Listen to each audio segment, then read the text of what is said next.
We've had a lot of rain up here recently, and that makes these inflows right here good spots to check out. So we've got a culvert going underneath the road and a stream dumping into the lake, and that's washing in bugs, crayfish, minnows, and the smallmouth will stack up there waiting. Look at that jump, waiting for the buffet to get washed downstream.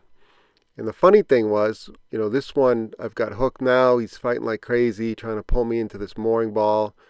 But he had 2 or 3 others with him, and so they literally were stacked up right in that stream inflow, waiting for lunch or dinner to arrive. Another jump. He almost ended up in the boat on that jump. He's trying to take me around that mooring ball. Seems like they know, if there's a rock or a tree, they know to try to wrap you around there, break you off. But we'll get this one. I've got him on BFS gear, bait finesse system gear, so it's pretty light line. I've got 10-pound 832 braid and 6-pound Yozuri hybrid leader, so I can't really horse him.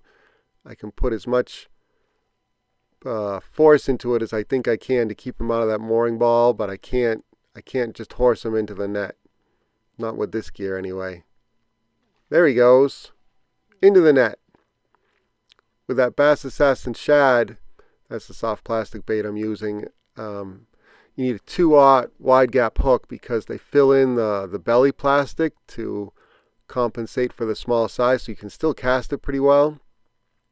But you also need a wide gap hook to get through all that plastic or get around all that plastic and into the fish's mouth. I'm using a Mustad Grip Pin 2/0 fine wire hook.